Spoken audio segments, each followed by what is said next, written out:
Hablemos de composición. El tener una correcta disposición y composición nos brindará estructura y ayudará a facilitar la navegación de nuestro trabajo.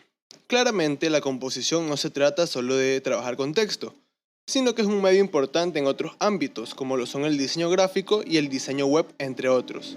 Existen 5 elementos que nos ayudarán a poder crear una composición correctamente, como lo son la proximidad, que crea relación entre dos o más elementos. Por ejemplo, dos elementos que estén más próximos se podrán ver más conectados que otro elemento más apartado. También tenemos el contraste, blanco y negro, objeto y fondo. El contraste ayudará a diferenciar dos elementos o bien a separar un elemento del fondo. Tenemos la alineación, que ayuda a crear un orden o un opuesto, creando conexiones visuales entre ellos. Repetición. La repetición es otro principio que refuerza la relación y consistencia entre elementos.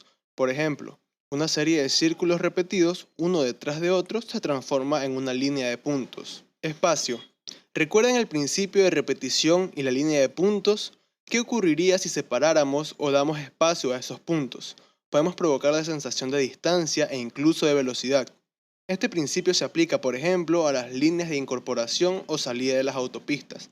A mayor distancia, más velocidad permitida y recomendada. Ahora hablando sobre la tipografía, que es básicamente los tipos y estilos de letras que nosotros podemos usar al momento de escribir un texto o realizar un diseño. Nos lo podemos topar en prácticamente todo, desde los libros que leemos, los sitios web que visitamos, señales de tránsito, letreros y empaques de productos. Entre los tipos de fuente más comunes tenemos serif, que cuenta con pequeños trazos en los extremos de las letras. Son bastante clásicas y nos sirven a la hora de realizar un trabajo más tradicional. También tenemos sans serif, que del italiano quiere decir sin serifas.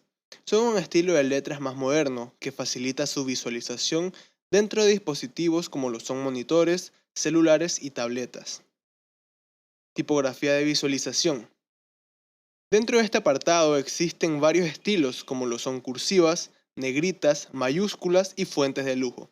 Normalmente podremos encontrarlas en textos pequeños debido a su naturaleza decorativa, como lo son títulos encabezados o diseños gráficos más complejos.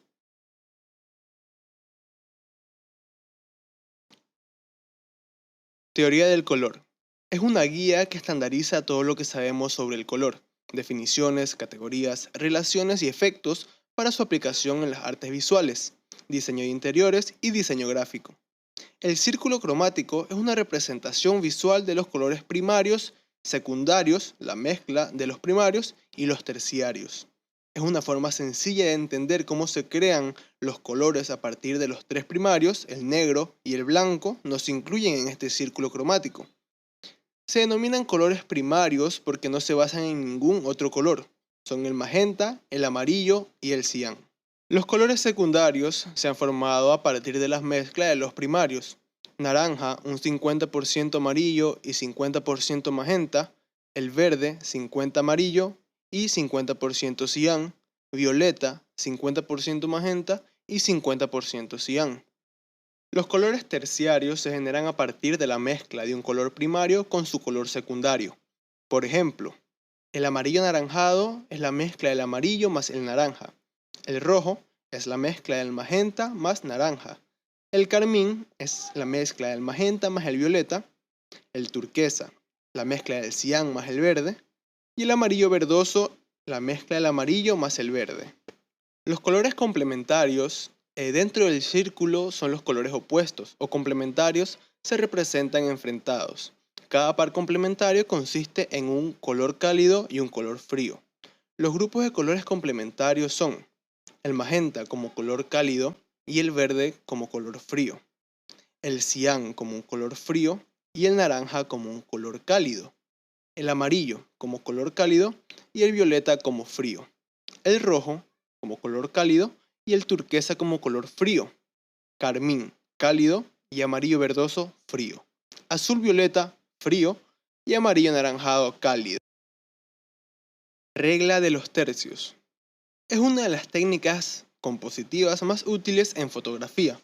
Esto se debe a que puede aplicarse a cualquier tipo de foto para producir imágenes bien equilibradas y que atraigan la atención.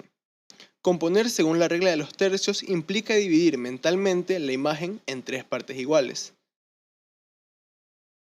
La técnica de los impares.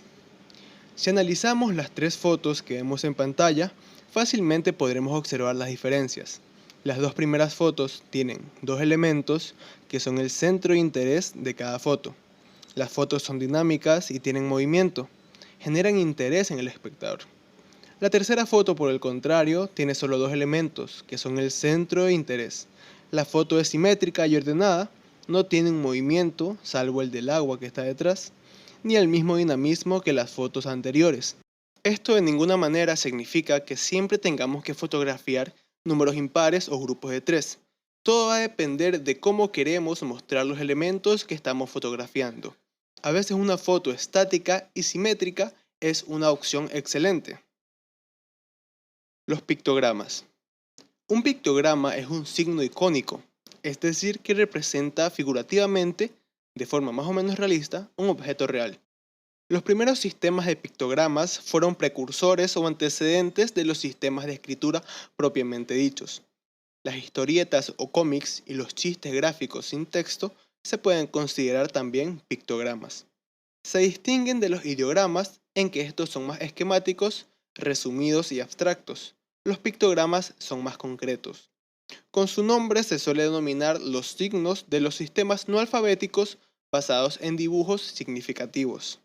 Los pictogramas tienen una serie de elementos y características, como lo son la referencialidad hacia aquello que representan, a lo que hace referencia el pictograma.